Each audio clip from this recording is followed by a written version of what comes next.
Hello, everybody. Welcome to the Kalinga Literary Festival. With me today, we have Amitav Ghosh, whom everybody knows and who happens to be one of my favorite writers. Amitav Ghosh is an award-winning novelist and essayist. He was awarded the Padma Shri in 2007, the Gyanpith Award in 2018. The first novel in his Ibis trilogy, The Sea of Poppies, was shortlisted for the Man Booker Prize. In 2019, Foreign Policy magazine named him one of the most important global thinkers of the preceding decade. And we're here to discuss his latest book, The Nutmeg's Curse, Parables for a Planet in Crisis. Welcome, Amitav. Thank you, Rituparna. Thank you so much. It's a great pleasure to be with you. Thanks for having me. Thank you so much. We're really delighted you're here. So the Nutmeg's Curse is, about a genocide by the Dutch in the Banda Islands in Indonesia, and all to secure, of all things, nutmeg. And of course, now having read the book, I wish I too could pay my mortgage off with just nutmeg, because like you mentioned, one could buy a house with just a handful of nutmeg. Something I think most people were unaware of what happened in the Banda Islands. And, it's such an important book. It explains the link between colonialism and climate change. And of course, the whole story of the Banda Islands, which is so important and none of us know. So tell us about the book. Tell us what nutmeg has to do with climate change. Well, I wouldn't say that the book is all about the nutmeg. Rather, it's the history of the nutmeg, which becomes, as it were, the framing story of the arguments that I'm making. And in that sense, even though a lot of these ideas had been in my head for a long time, it was my trip to the Banda Islands which helped put the whole thing together and put it in perspective. But,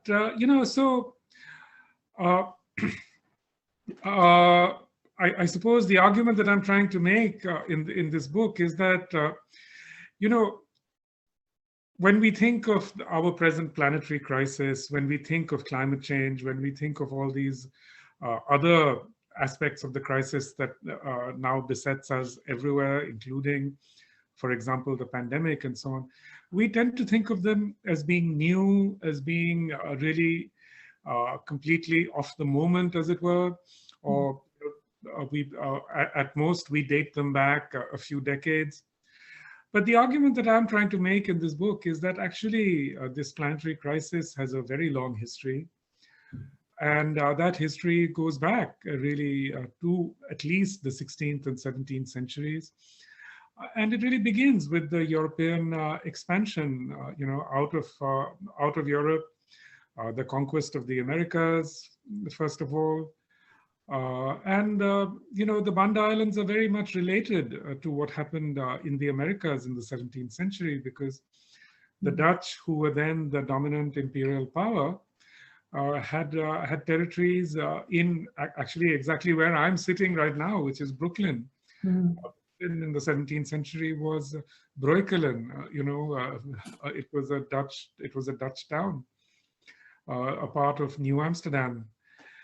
So, and the other end of the Dutch Empire was in the Spice Islands, in the Moluccas, specifically the Banda Islands.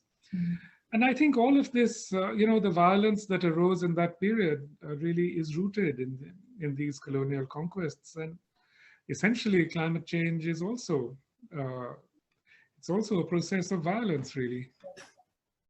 And that's one thing I wanted to come back to, that you show us how it is a process of violence. And also there's this insistence on the physical and the non-physical, and how it, especially the way the book ends so powerfully, and you give us, examples of these Dutch novels as well. Again, between the physical and the non-physical, and who will get back. Tell our viewers a little bit about this. Well, I think the argument that I'm trying to make in the book really is that, human literature has for a long time, or rather modern literature has for a long time been incredibly human-centered, completely human-centered, in that All our stories now are about other people, they're about characters and so on. And all those other voices that used to exist in literature, for example, the voices of so many kinds of non-human beings, that we see in all the epic traditions, no matter whether it's in India or in Greece, all those other voices have disappeared. So the argument I'm trying to make in the book is that we have to find a way of reclaiming non-human voices, especially writers, poets, artists. We have to try and find a way of restoring voice and historical agency to non-humans and non-humans of every kind. And this is actually one of the strange things, that once you start thinking about the non-humans, first maybe you think about animals, but then you actually the species that is probably closest to us are actually not animals, but rather trees and forests, because we know the trees and forests have very complex systems of language. So, those are some of the non-humans, but also once you open the door to those kinds of non-human beings, you also find yourself dealing with many other kinds of non-humans, unseen beings, spirits of various kinds, if you like. And these beings seem, once you open that door, they're all around us. Right. And, that has been the traditional form of storytelling in any culture, indigenous cultures. I live in California. We still are trying to, there's a little bit of Ohlone culture that we go back to, Native Americans, for those who are not familiar. And we tend to segregate the two very much in our world. And it's fairly new, right? It happened with colonialism. Otherwise, in part of, like you mentioned, in part of every single culture, whether it's African, whether it's Native American, whether it's Indian, myth, legend, the physical, non-physical were not really seen as separate, right? We have every god and goddess in India after something to do with nature to help us combat it. So how can we, apart from writers, how can we recognize that as a society? It's very difficult, really. And I don't think that just having the gods and goddesses necessarily helps you relate, to the world around us in a different way. Because as we can see, today in India, the elites who on the one hand claim to be very religious and so on, are also incredibly destructive and extractivist and greedy. They're imposing the same sorts of colonial models upon forest peoples in India and upon Dalits. They're doing exactly the same thing that was done in America, starting in the 17th century, 18th century, and so on. So I don't think it's necessarily just having, as it were, those beliefs doesn't always protect you against the dangers of extractivism, And this is a very sad thing because, we see that many of the people who are actually building these coal mines in the forests, displacing millions of Adivasis, they're also, in their private lives, perhaps extremely devout vegetarians, who wouldn't hurt a fly.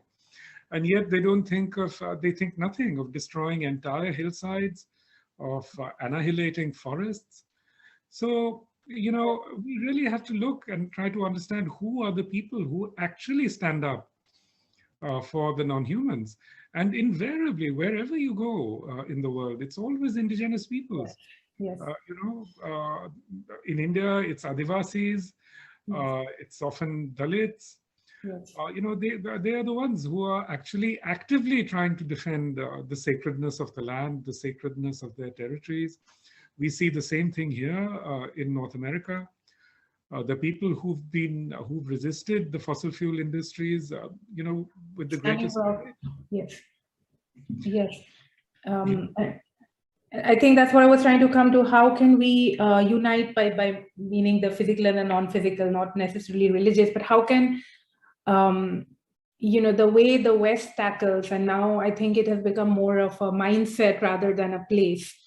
Even in India, we feel that if we recycle, we will be protecting. And of course, that's very important. We get it. It's just a lifestyle.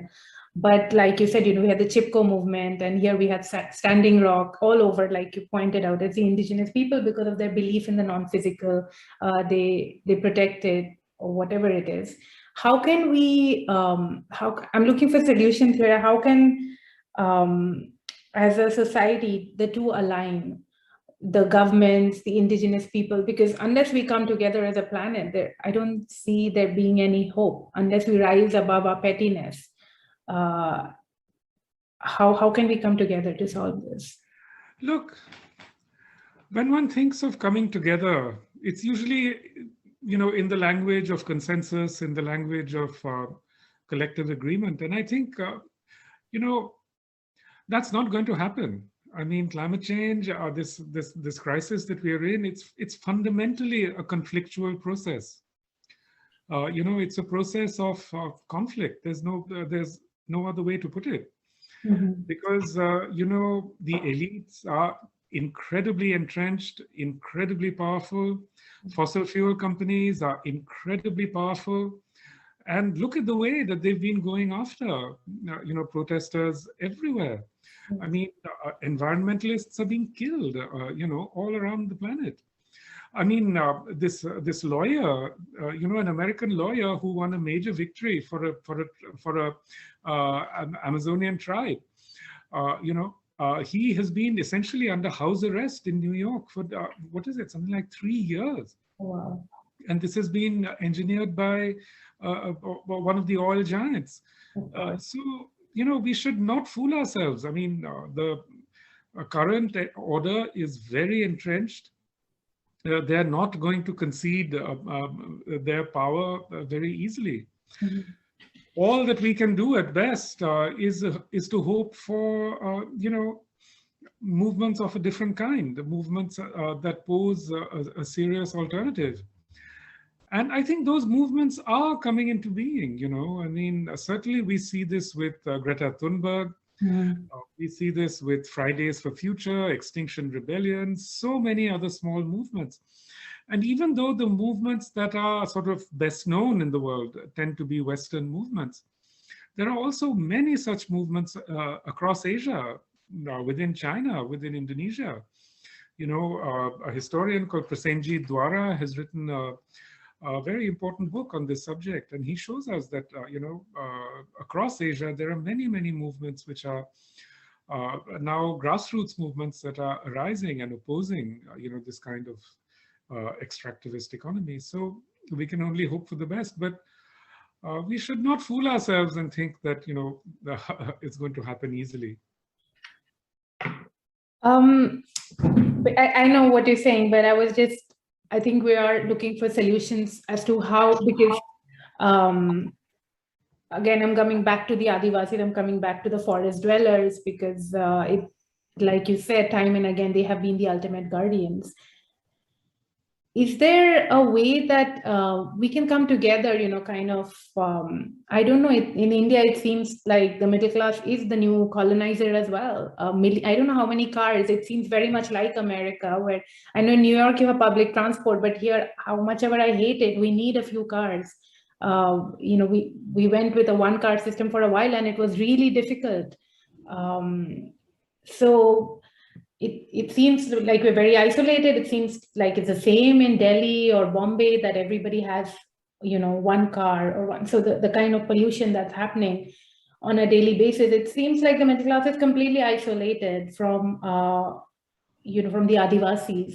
And a lot of Adivasis now want the call center jobs, because what else is left? So we seem to, it's just getting worse and worse. And I think it's a myth that only the poor get affected. I grew up in Bandra on reclaimed land. I hate to put it, Shah Rukh Khan's bungalows right there. The first thing that's going to go are all those sea facing, like most important thing for anybody, the sign of wealth in Bombay is I've got a sea facing view. That's what's going to go the first, the Nariman Point, the Cuff Parade, the most expensive places. So it's a total myth that it's only going to affect the poor. So I mean, it's already an emergency. How can these two come together? I'm just asking for, some solutions. Maybe a lot of our viewers tend to be younger people. I'm sure they have the same questions. I'm not the person to ask about solutions, honestly, because there are lots of experts on these solutions, on these questions, and they have worked out solutions of many different kinds. I mean, basically, what we do know is that the fundamental solution is to stop pumping up fossil fuels of all kinds. No matter whether it be coal or oil or whatever, but at the same time, the world seems to be traveling in the other direction. I mean, just in the recent past, the Indian government has licensed 55 new companies, 55 new coal mines. So we do seem to be traveling very much in the opposite direction, and it's exactly as you say. When I first came to America in the late 1980s, I used to look at all these people driving cars. There's one person in a car. Mm. And I used to think this will never happen in India because, in my memory in India, if you're going somewhere in a car, then there's always someone else to go with you. There's always, and not just one, it's usually 4 or 5. Yeah. I remember being in an ambassador with 20 people. So I mean, that's how it used to be in India. But now, you look at any road in Delhi or Bombay or wherever, it's all just one person in a car. Yeah. And you look at middle-class families in Delhi. I mean, really middle-class families, they won't just have one car. They'll have 2 or 3 cars, and they'll have also scooters and this and that. It's in fact, it's kind of uncanny how much like America it's become. Yes. I mean, I was recently, in Utah, and someone was driving me along, and I was noticing the houses, quite ordinary houses, but each house had like 3 or 4 cars in front of it. I mean, it's like people now, Americans, just collect cars. They do. I mean, it's just as if, oh, today I'm feeling like, like people used to change clothes. I feel like wearing purple today. It's like that. It's like I feel like I'm going to take my Buick today, or I'm going to take my Ford today, or whatever it is. So, I mean, once you unleash this demon, it just metastasizes. Right. So, in the beginning, people talk about cars out of necessity. But then it becomes, the car becomes an end in itself. I mean, I certainly have noticed, very often, not in New York because, people don't own cars so much here and there isn't such a car culture. But in parts of America where there is a car culture, I notice now that people often just sit in their cars. They just sit in their cars, and and I suppose they're playing with their phone or whatever, or their phone is connected to the car anyway. I write a lot in the car in the parking lot while I'm waiting. There you are. You see, I mean, the car becomes much more than just a vehicle. It's a room. It's a house. It's a little. It's a way of life. That's right. And it's very sad because it's like you mentioned. 20 people in an ambassador. It's human connection here. Each person with their own car. My teenager now needs a car, but also there is no option. The public transport is so pathetic. I have to change 3 buses because I really tried. I hate driving. I feel it takes away time from my daydreaming, which is very important as a writer to process. It's like all the time I'm just, driving. But once you have a child, unless you're in New York, it's very difficult. And so a car is symbolic with freedom, with power, with so many things in America. And it's sad that it's going in India, but it's also isolation. Like you mentioned, everybody's just in their cars, on their phones.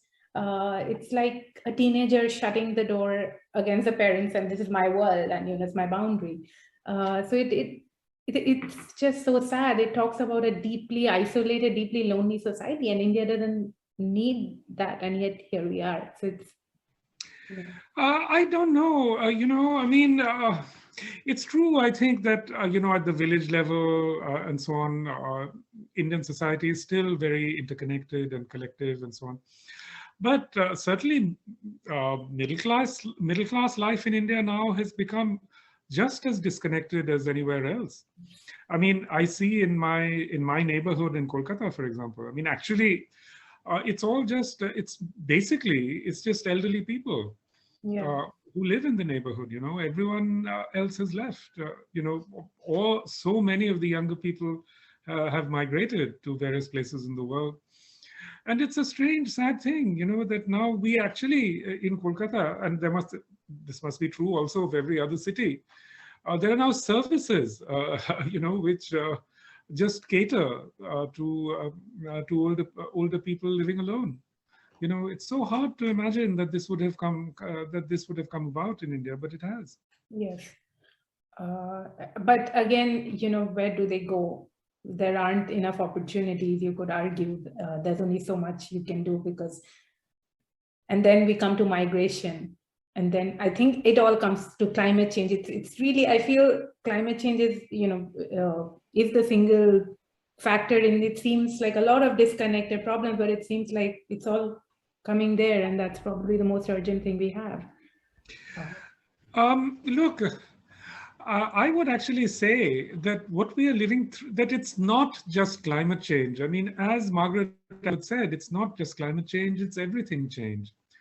So all these crises that we see unfolding around us, climate change, the mass migrations, and the pandemic, I would say they're all actually cognate in the sense of being related to each other. And fundamentally, the cause of all of them is the same thing, which is this incredible acceleration we've seen in the last 30 years in modes of production, distribution, consumption. So all of these things are actually caused by the same thing, which is industrialism, if you like, or consumer societies, or however you put it. They're all interrelated, and climate change is a manifestation, I would say, of a wider phenomenon. So climate change is a manifestation, the pandemic is a manifestation, and as we see now, these systems are collapsing. I mean, that's one thing that the pandemic has shown us, that these systems are in fact heading for collapse. Right. And how can we, again, I mean, I'm sorry, I'm just looking for solutions again. How can we come together with existing systems like capitalism to tackle climate change? Is there a way? I feel uncomfortable with the idea that there's only a single kind of capitalism, because that's also not the case. I mean, East Asian capitalism historically has been much less extractivist and environmentally destructive than capitalism in America, especially capitalism in the settler colonies, which have been the most extractivist of all. I mean, where they literally treat the earth as just something to be gouged out of. So there are models of capitalism which could have worked differently, but that's not the model the world opted for. The model the world has opted for is essentially the settler colonial model, where you just dig everything up, and that came about largely because of the geopolitical power of America, and which gave us the Washington Consensus, and the consensus really was that everyone should live like an American everywhere in the world, and for years they went on, drumming this idea into our heads, so how can you even blame people for actually coming to believe that this is the truth, that everybody in the world can live like this, that everybody in the world can have like 4 cars and 10 refrigerators or whatever. So, I think to reverse this, to create an idea that you can think differently, you can live differently, is going to be very, very difficult at this point, because these ideas have become so entrenched. And everything in contemporary life is built upon these ideas, whether it be educational systems, information systems, all of these institutions are actually now built around this idea. So how do we create a different model? And I think that's really the question. Yeah, it's really the question. Even when it comes to governments, we have something else being told at summits and, something else happening. Let's just look at the subcontinent itself, neighboring countries are often warring, they're often fighting each other. And yet it seems like we have one common enemy. So we really need to come together. And Bangladesh has done quite a bit. We talk about how vulnerable it is. I don't know who isn't. I grew up in Bombay, like I said, 6 months floods. 6 months we are steaming, 6 months we are drowning. That was life pretty much the whole year, summed up in one sentence. So is there a way governments can come together? I don't know. I'm being maybe very idealistic, but instead of just, running down activists and making their lives harder, is there any way that in the subcontinent there's anything that can happen? I think within the Indian subcontinent there are many different models. A few years ago, I remember going to Sri Lanka, where I'd also lived as a child. And it was very interesting because, usually now, wherever you go in the world, especially if you're arriving at night, there's a huge blaze of light, the whole city is lit up completely uselessly. I mean, why are you lighting up parking lots? I mean, for heaven's sake. But arriving in Sri Lanka, it was a really kind of a startling experience because it was so dark. At night. I mean, even in Colombo as a city, it was so dark. And that just felt so welcome, And actually, when you drive around Sri Lanka, it seems to be much less badly affected than other parts of the subcontinent. Bangladesh, on the other hand, has pioneered a completely different model. I mean, they've been very forward-leaning on climate change. Bangladeshis in general are very well informed about climate change. Bangladesh has been trying to implement many kinds of solutions. Even solutions like creating oyster beds to hold back sea level rise. So they've been doing a lot of different things in Bangladesh, and I think India especially needs to learn from Bangladesh. But at the same time, Bangladesh is also opening up these coal burning power plants. One of them in the Sundarban, So within the Indian subcontinent, I think there are many different models. I haven't been to Nepal in a very long time, but I must say Nepal is so beautiful and it's such a beautiful environment. But I remember the last time I was there, a friend took me to a spot above Kathmandu where you could look down on the city, and it was horrifying to see the pollution, because Kathmandu is in a kind of bowl, so all the pollution gets trapped in there, and it was just horrifying. And then, after all, Nepal didn't have to buy these high polluting Indian scooters and all these vehicles, but they did for some reason, and now they're stuck with that same kind of environmentally disastrous model. And actually, what we can see now is that mountain regions are exceptionally vulnerable. Yes. As we've seen in Uttarakhand and Garhwal and so on recently. Yes. Areas are very, very vulnerable. And I think Nepal is probably very vulnerable as well. So there's a whole range of different, different scenarios within South Asia. Mm-hmm. Right. And, coming back to the nutmeg's curse, you call it parables for a planet in crisis. So tell us a little bit about the narrative form. Why parables? Well, the word parable is most often identified with a kind of certain kind of biblical story, that has a moral. But that's not the sense in which I was using the word parable, actually. I was using it partly, in deference to Octavia Butler, the great African-American writer who wrote these books, Parable of the Sower and so on. But also I was trying to gesture towards the structure of the book, which is parabolic. You know, it's not linear. It's a kind of parabolic story, which, you know, which unfolds through juxtapositions, you know. So that was the point of using the word parable. Now, I've of course read the book, but for our readers, can you give a few examples? Because it's very interesting how it does go time, place, you know, kind of all over, like you mentioned, it's not linear. So can you give a few examples of how you've used a parabolic form? Well, I've talked about many different things. For example, I mean, there is the story of the nutmeg. At the same time, there are stories of indigenous resistance.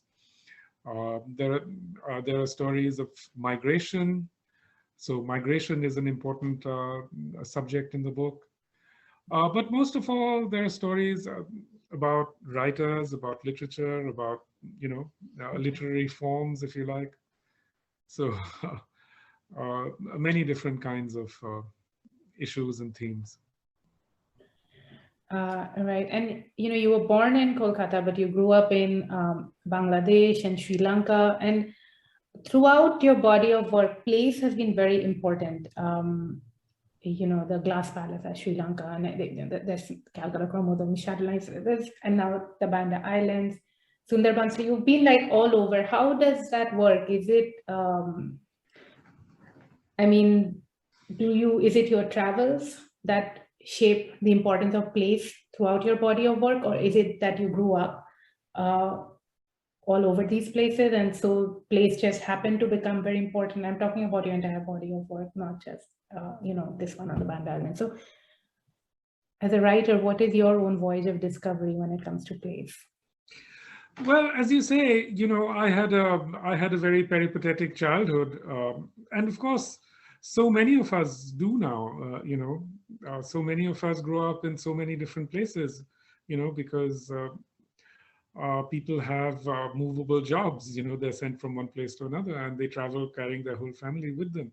So that's how you know, my childhood came to be in several different locations. But for me, I must say that travel has been a very important part of my work. You know, it's a very important part, not just of the content of my work, but also as method. You know, so for example, you know, with the Banda, with the Banda Islands, for example, and with the Nutmeg's Curse, the fact that I was in the Banda Islands, that you know, that I saw these islands and traveled there, you know, they were crucial to the writing of the book. I mean, and to the form of the book, the form that the book takes. And I do think that that's a feature of writing that grows out of travel. You know, the disjunctions, the juxtapositions, because if you're, that's why this kind of writing is not linear. In a sense, it's spatial. You know, it moves from space to space, if you like, or even different points in the same space, and that's what gives it its particular form. Right, and it did, as a reader, it reminded me a little bit of a cliche as it sounds. I don't know, grandmother's telling a story, a little bit of your own. I'm in Brooklyn, this is happening. I discovered, you know, there's your own instances of how you found these Dutch novels and you could find translations in an app. So we have your own stories. It really felt like old-fashioned storytelling, or the way the oral tradition, you know, folk tales being told, or grandmothers telling stories, all non-linear. Well, thank you very much. Thank you. Thank you. It was very enjoyable. And you know, you live between right now the East and the West. Yes, a lot of us do now. You know, you live and teach in New York City, but you write now not just about the Indian subcontinent, but it seems everywhere. How do the two view climate change, and how do both these worlds impact your writing to different? Sure. Well, I'll just answer briefly since we are almost at the end. Let me just correct you on one point. I don't teach, and I haven't. in ages, actually. I live in New York, but I don't teach here. I have taught occasional courses in the past, but not yeah. But I'm not a teacher, and I think that's an important thing. It's been very important for me to not be a teacher. I think it lets me write in the way that I write because I'm not a teacher, you know. Because I don't have to adhere to certain conventions of either reading or writing. So yeah, so all of this has been very important to me. You know, being in different parts of the world has been very important to me. And talking to you at the Kalinga Literary Festival has been very interesting and important. So thank you very much for having me. Thank you so much, Amitav, for your time. It was an absolute pleasure. We had one last viewer question, which is, are you bringing back Bon Bibi in another novel soon? Well, I've done lots. I've written a lot about Bon Bibi, and I'm sure, you know, even if I wanted to stop thinking about Bon Bibi would not let me. Okay. So thank you very much. Thank you. It's been a total pleasure. Great pleasure for me too. Thank you. Goodbye. Bye-bye.